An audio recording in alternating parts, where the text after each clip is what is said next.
suis à Bruxelles, à Schaerbeek, comme on dit. Schaerbeek, oui. Schaerbeek, chez monsieur et madame Walter, qui nous ont déjà accueillis pour d'autres rencontres. Ça devient une habitude d'avoir des petits colloques astrologiques chez vous. Et donc cette fois-ci, je suis en compagnie de Daniel Cologne, qui a collaboré à la revue Microcosmos, à laquelle moi-même j'ai collaboré il y a donc déjà une quinzaine d'années, je sais pas. Et on va faire connaissance avec Daniel Cologne, que j'ai rencontré pour son article il n'y a pas longtemps, quand j'ai cherché sur Google à mon nom. J'ai vu que quelqu'un m'avait interpellé. Oui, oui. M'avait interpellé. Et louangé d'ailleurs aussi. Et moi-même j'avais répondu, d'ailleurs, dans mon journal de bord, j'avais répondu, je me souviens très bien ce que j'ai répondu.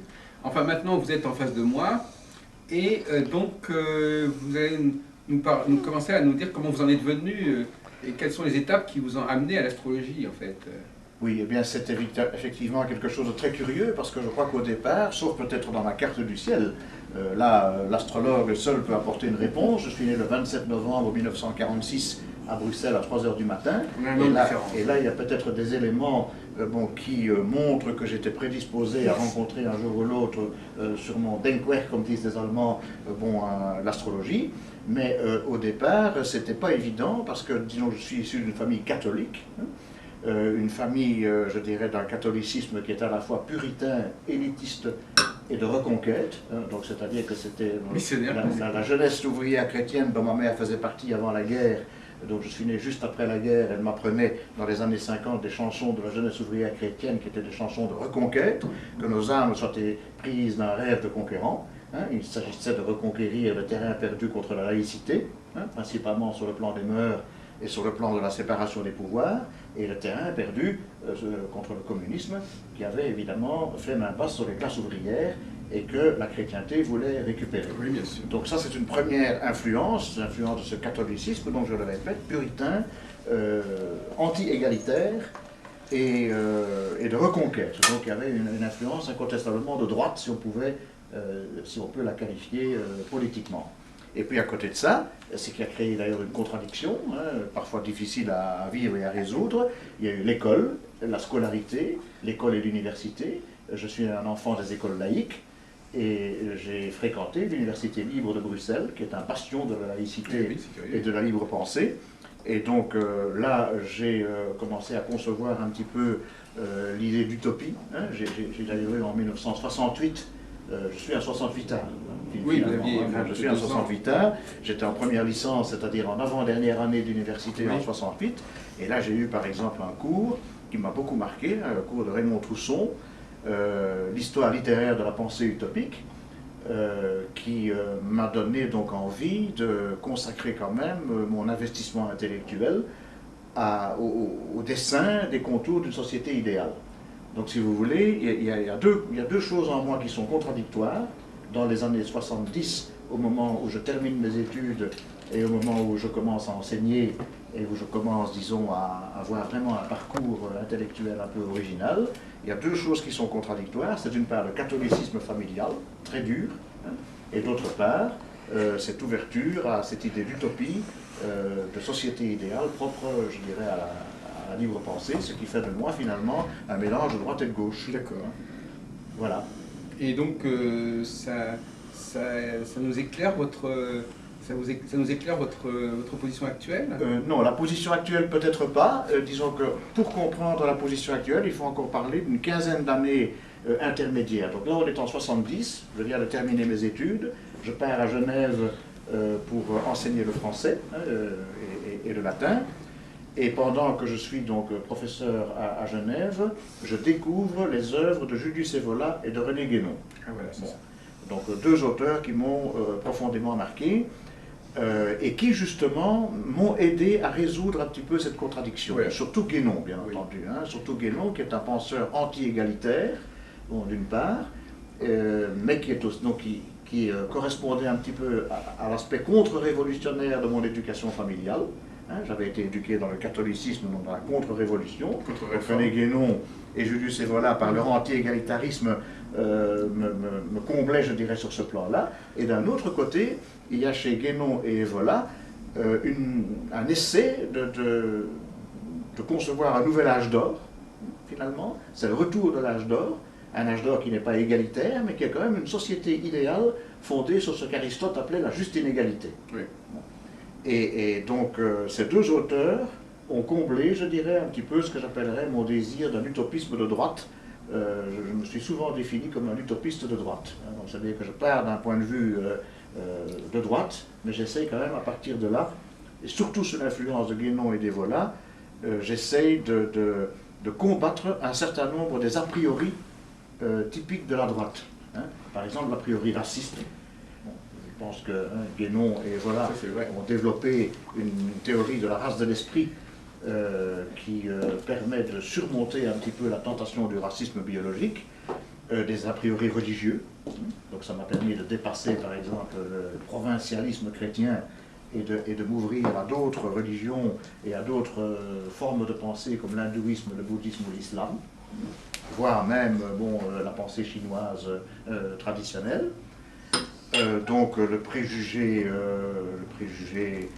sexiste également, parce que il y a un très beau livre de Julius Evola qui s'appelle La métaphysique du sexe, qui est à mon avis donc un outil pour l'homme de droite pour répondre correctement aux problèmes de société que nous vivons aujourd'hui, rapport homme-femme, se débarrasser du préjugé de l'homophobie, hein. Donc le thème de l'androgyne, le thème du sexe intérieur, etc. Je ne sais pas si on peut évidemment développer tout ça ici, mais je dirais donc que petit à petit, donc ces auteurs m'ont amené, je dirais, vers une vision non plus tellement religieuse du monde, mais plutôt vers une vision cosmique du monde. Et c'est là que je fais le lien avec les cycles, donc la théorie des cycles de Guénon, la théorie des cycles d'Evola. C'est là que je fais le lien avec l'astrologie. Bon, il faut dire évidemment qu'entre-temps, ma vie a été assez mouvementée. J'ai donné ma démission dans l'enseignement parce que j'étais incapable de tenir la discipline dans mes classes. J'ai eu beaucoup de mal à trouver le moyen terme entre la bienveillance et l'autorité. Donc j'ai été obligé de quitter l'enseignement. J'ai fait 5 ans de journalisme à Paris dans le magazine L'Air Nouvelle, qui était à l'époque dirigé par Pierre Lance, que vous avez peut-être eu l'occasion de rencontrer. Pourquoi pas, non. Il est né en 1933. Bon, la maman de Pierre Lance était astrologue. C'est vrai. C'est dans le cadre de L'Air Nouvelle que j'ai fait mon premier compte-rendu d'un livre d'astrologie en 1981. C'était le livre de Boris Christophe. La grande catastrophe de 1983. Uruguayen. Voilà, Uruguayen, comme son nom ne l'indique pas, mais c'était un Uruguayen. Tout à fait. Et alors, donc ça c'était évidemment la toute première rencontre avec l'astrologie. Il a fallu que je rentre à Bruxelles en 1983 pour m'occuper un peu de mes parents qui commençaient à vieillir et pour retrouver une certaine sérénité, parce que la vie parisienne est quelque chose de très difficile à gérer sur le plan psychologique. En tout cas pour moi, ça a été quelque chose de très difficile à gérer. Le côté superficiel, mondain, l'incorrigible frivolité, comme on a pu l'écrire, de la vie parisienne, jusque dans les milieux qui en principe ne devraient pas en être affectés, c'est-à-dire les milieux de droite. Donc voilà, au bout de tout ça, je me suis retrouvé donc ici, de nouveau en Belgique, là où j'étais né, dans un climat, je dirais, un peu plus serein. Et disons que c'est à partir de 1985, donc j'avais déjà 40 ans, presque 40 ans, que j'ai commencé vraiment à étudier l'astrologie, que je considère comme une science tellement complexe qu'à mon avis, une vie ne suffit pas à en maîtriser les arcanes. Voilà. On peut tout au plus, au bout d'une dizaine d'années ou d'une vingtaine d'années, comme c'est le cas aujourd'hui, ça fait un quart de siècle que je m'intéresse à l'astrologie, on peut tout au plus en ingurgiter un certain nombre de rudiments, et donc, bien sûr, la collaboration en microcosmos, où nous nous sommes retrouvés voisins de Cologne dans les années 88-89, de Cologne, oui, tout à fait. Cette collaboration en microcosmos était encore entachée d'un certain nombre d'approximations. C'était encore une époque parce que vous étiez à vos débuts. J'étais à mes débuts, et je crois qu'il y a quand même quelques articles de microcosmos signés Daniel Cologne qui ne sont pas exempts de l'une ou l'autre bourde ou de l'autre erreur. Mais enfin voilà, c'était le grand départ vers l'aventure astrologique. Et je considère effectivement aujourd'hui que l'astrologie, pour moi, est une découverte donc aussi importante, sinon même plus importante, que celle d'Evola et de Guénon. D'accord. Voilà. Bon, bah, écoutez, vous avez fait le point, effectivement. Et, alors, est-ce que justement tout ce parcours, je vais employer une expression bien française, j'aime bien la montagne qui accouche d'une souris, est-ce que votre parcours préalable à l'astrologie vous a amené à avoir un regard innovant sur l'astrologie? Oui, parce que, précisons d'abord une chose, une des grandes lacunes, à mon avis, de Evola et Guénon, aujourd'hui, j'ai pris mes distances par rapport à eux. Hein, donc je considère que ce sont toujours des penseurs incontournables, hein, donc il faut absolument lire, mais disons que j'ai un certain nombre de réserves à formuler vis-à-vis d'eux. Premièrement, ils ont balayé d'un revers de la main une période de l'histoire qui, à mon avis, est quand même très riche, qui est la Renaissance, et notamment le Quattrocento italien. De la part d'Evola, ça me semble être une contradiction. Oui. Ils ont balayé l'humanisme parce qu'ils ont donné à l'humanisme un sens qui est celui d'anthropocentrisme.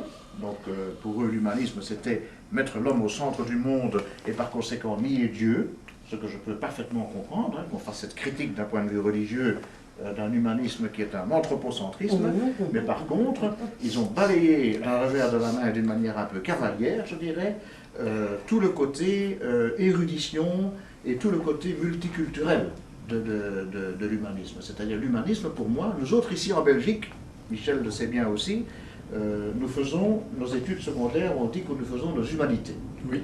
Bon, c'est une expression typiquement belge. Oui. Je crois qu'elle existait en France, mais elle a disparu. Elle a disparu en France, je crois qu'elle est en train de disparaître ici aussi. Doucement. Oui. Nous faisons nos humanités, ça implique donc qu'il n'y a pas une humanité avec un grand H, il y a plusieurs humanités Oui. Exactement. vers lesquelles nous nous ouvrons, dans le temps, hein, dans le passé. Hein, par exemple, nous étudions du grec, nous étudions du latin, et Erasme, par exemple, qui est un grand humaniste de la Renaissance et qui a vécu à Anderlecht, ici, pendant 5 mois.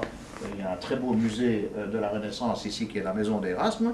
Eh bien, Erasme, lorsqu'il a créé le collège des 3 langues, grec, latin, hébreu, à l'université de Louvain, est un humaniste au sens noble du terme, c'est-à-dire qu'il s'ouvre à des cultures du passé, Voilà.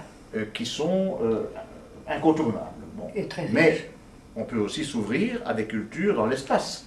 Par exemple, à Las Casas, la controverse de Valladolid, l'Inquisition qui prétendait que les Amérindiens n'avaient pas d'âme, à Las Casas, qui s'est ouvert aux cultures précolombiennes, qui s'est ouvert aux Incas, qui s'est ouvert aux Aztèques, est également quelque part un humaniste. Et donc je crois que toute cette période-là, il me semble que Guénon et Evola ont un petit peu eu tendance à la balayer, donc je me répète encore, d'un revers de la main. Et puis alors il y a une deuxième chose que, c'est pas une critique, c'est pas un reproche, hein, mais Evola a écrit des livres sur l'alchimie, Guénon a écrit des livres sur l'islam, sur le taoïsme, bon, sur l'hindouisme, mais aucun des deux, ils ont parlé d'astrologie, hein, donc ils n'ont pas été insensibles bon, à l'astrologie, mais aucun des deux n'a écrit de livre complet consacré à l'astrologie.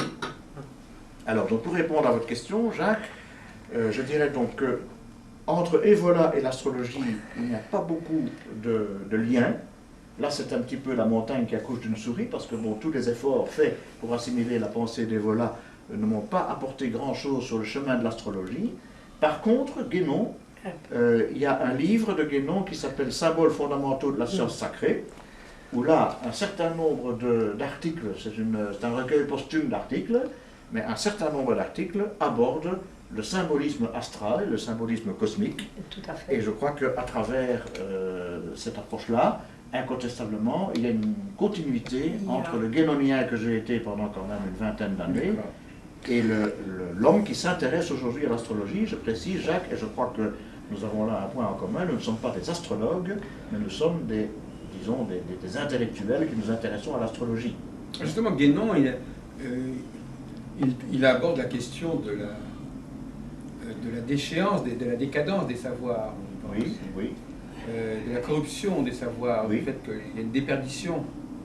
Alors, est-ce que vous pensez que l'astrologie, telle qu'elle nous est parvenue intacte, ou est-ce qu'elle a perdu des choses en chemin, elle s'est délestée d'autres choses, est-ce qu'elle a récupéré des choses qu'elle n'aurait pas dû récupérer? Enfin, comment vous voyez... bon, est-ce que l'astrologie a gardé sa pureté initiale, si on peut dire, ou est-ce qu'elle a dégénéré, ou est-ce qu'elle s'est corrompue, ou est-ce qu'elle s'est dévoyée? oui, c'est à voir ce que vous...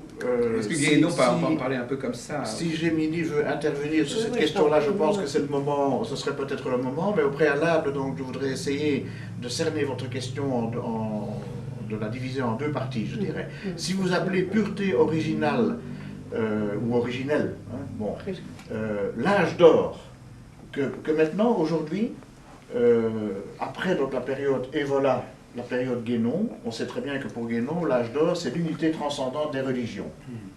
Fritjof Schuon, son disciple suisse, a dit c'est l'unité transcendante des religions. Et voilà, l'âge d'or, c'est une royauté sacrée, basée essentiellement sur les vertus du guerrier. Parce que, bon, il y a chez Evola, qui était fasciste, ne l'oublions pas, il y a la dimension guerrière qui est mise en évidence, et il y a chez Guénon la dimension du Brahman, il y a la dimension sacerdotale qui est mise en évidence. Hein. Alors, j'aurais plutôt tendance à croire aujourd'hui que l'âge d'or, ce n'est ni l'un ni l'autre. L'âge d'or, c'est l'astrologie dans son état de pureté première, effectivement. Et alors, si on considère cet état-là, alors il est clair que l'astrologie d'aujourd'hui a décliné par rapport à cet état-là. Ça ne fait pas l'ombre d'un doute. Maintenant, si on considère le travail, par exemple, fait par Ptolémée pour rassembler l'astrologie au début de l'ère chrétienne, et le travail des Babyloniens hein, également, et de beaucoup d'autres traditions, parce que l'astrologie a ce site particulier, c'est qu'elle est transversale. On la rencontre dans toutes les traditions. Il y a une tradition aztèque de l'astrologie, il y a une tradition astrologie chinoise, il y a une tradition astrologie hindoue, il y a une astrologie celtique, hein, il y a peut-être une astrologie nordico-germanique, hein, je ne sais pas si vous la connaissez, Jacques, moi je n'ai pas eu l'occasion de l'étudier. Il y a notre astrologie occidentale qui est plutôt d'origine babylonienne, il y a des rapports entre le monde juif et l'astrologie, vous l'avez brillamment étudié dans votre livre paru à Milan en 1985. Il y a une astrologie arabe, il y a une astrologie... Robert Amblin a fait un livre là-dessus. Donc, si on considère alors le travail fantastique fourni, disons, au début de l'ère chrétienne et durant le Moyen-Âge, et dans les derniers siècles de l'ère antique, par un certain nombre de prêtres, je dirais, au sens supérieur du terme, alors à ce moment-là, hein, pas des prêtres comme on en rencontre aujourd'hui, des détenteurs du savoir sacré, hein, des détenteurs du sacerdoce en tant que savoir sacré. Alors je dirais que là, la déperdition, la décadence par rapport à ce savoir-là est peut-être moindre que par rapport évidemment à une pureté originelle. Hein. Parce que si on considère une pureté originelle, il faudrait alors imaginer quelle intelligence devaient avoir les savants, les sages qui détenaient cette astrologie originelle. À mon avis, c'était de véritables surhommes. Donc je pense que c'était des gens dont le niveau intellectuel dépassait très largement ce qu'on peut concevoir aujourd'hui par notre seule raison. Hein. C'était des gens qui avaient des facultés intellectuelles largement supérieures à la raison, des facultés suprarationnelles, je dirais, mais tout ça n'est qu'hypothèse, hein, Jacques, je précise bien, hein, tout ça n'est qu'hypothèse, puisque historiquement, cette période-là n'a laissé aucune trace. Exact, oui. Finalement. Hein. Donc, oui, alors effectivement, sur la question des origines de l'astrologie, je ne suis pas tout à fait d'accord avec vous, Daniel Cologne. Je pense que l'astrologie d'origine était peut-être très simple, quelque part. Oui. Elle n'est peut-être pas aussi... C'est parce qu'elle est arrivée, c'est parce que ce que nous connaissons est très complexe qu'elle a été aussi complexe. Elle s'est complexifiée et la diversité même de ces manifestations a pu justement, on peut s'extasier et s'émerveiller de cette diversité, mais on peut aussi s'en inquiéter. Parce que ces multiples applications ont peut-être fait qu'on ne sait plus très bien ce qu'elle est, véritablement. Oui, oui. C'est comme quelqu'un qui aurait vécu dans différents pays, on finit par ne plus savoir très bien qui il est. Oui. Il a pris des choses à gauche et à droite, il s'est adapté, et donc finalement, cette diversité, à la fois dans le temps et dans l'espace, n'est pas forcément un gage de cohérence. Non. Et par ailleurs, cette complexité même n'augure pas forcément de ce qu'était l'astrologie à l'origine. Je crois avoir saisi votre point de vue, Jacques. Donc finalement, le point de vue que moi j'ai défendu, mais qui est hypothétique, je le précise, hein, parce que cet âge d'or de la cosmologie intégrale, si on peut dire, on n'en a gardé aucune trace. Hein. Il y a un écrivain hindou qui a écrit récemment dans la revue Vers la tradition que si on avait gardé des traces de Vishnu et de Shiva, donc des courants vishnuites et shivaïtes, on n'avait par contre gardé aucune trace de Brahma, hein, qui est quand même le premier personnage de la Trinité, de la Trimurti hindoue. C'est un peu la même chose pour les traces, c'est la question des traces. La question des traces. Hein. Donc je dirais, nous sommes réduits à reconstituer à partir de traces. Voilà. Alors donc je dirais que moi j'ai simplement donc envisagé, je dirais presque rêvé d'une complexité originelle. Oui. Qui aurait été perdue et qui aurait été détenue par des savants, par des hyper savants, une élite, une aristocratie de la pensée. Mais vous, par contre, et je respecte entièrement votre point de vue, qui est peut-être le bon finalement, vous pensez que l'astrologie a été au départ quelque chose de simple et s'est complexifié au fil du temps. Hein, il y a eu une complexification historique, et je dirais même que vous êtes très cohérent par rapport à ce que j'ai lu de vous, votre postface à l'ouvrage de Vauquelin. Oui. Vous êtes très cohérent avec ça, parce que dans votre postface à l'ouvrage de Vauquelin, vous dites finalement, ben, Vauquelin, avec ses statistiques, il nous apporte un canevas relativement simple, à savoir qu'il obtient des résultats probants pour 4 planètes, la Lune, Saturne, Jupiter et Mars, et il attribue à ces 4 planètes des personnalités planétaires, des tempéraments, disons dans un premier temps des métiers, et puis après des tempéraments. Et ces tempéraments sont peut-être, si j'ai bien compris votre pensée, Jacques, vous me contredirez, bon, si le problème, c'est que c'est pas tellement que si vous avez compris ma pensée, mais depuis 18 ans, ma pensée a évolué. Oui, mais votre pensée de ce moment-là, oui. J'avais cru voir, donc chez vous, une approche comme quoi donc ces personnalités planétaires étaient un petit peu la version moderne des castes d'autrefois. Oui. Est-ce que je me suis trompé Écoutez, si vous me donnez l'occasion de corriger un peu ce que j'écrivais à l'époque, c'est vrai que j'ai pris depuis pas mal de distance par rapport à Michel Vauquelin. Oui. Et je suis de plus en plus sceptique sur les résultats qu'il a obtenus, tout en gardant quelques lignes directrices au niveau épistémologique, mais je ne suis pas convaincu. Voyez-vous, j'insiste beaucoup sur le fait que les vraies typologies qui intéressent l'astrologie sont plutôt dans le temps que dans l'espace. Voyez-vous. C'est-à-dire que moi, ce qui nous intéresse en astrologie, c'est le fait de passer d'une phase A à une phase B ou une phase C. C'est pas tellement qu'il y ait des gens qui soient de type A ou B ou C. Et de même que regarder par exemple le zodiaque, c'est d'abord un cycle, le zodiaque. Avant d'être une typologie en disant les gens sont bélier taureau, on passe par une phase bélier, une phase taureau. Oui. Donc toute tentative d'utiliser l'astrologie pour rendre compte d'une typologie spatiale, Oui. de dire que les gens sont comme ceci ou comme cela, m'est assez suspecte. Moi, je pense qu'il faut avant tout que l'astrologie s'intéresse à la typologie des phases. Et par exemple, pour prendre le cas de Vauquelin, par exemple, il y a des périodes où, quand les gens, par exemple, allaient à l'armée, ils passaient par une phase martienne, si vous voulez. C'est-à-dire que dans la vie de quelqu'un, il y a des périodes où on est martien par le fait qu'on fait son service militaire ou qu'on est à l'armée.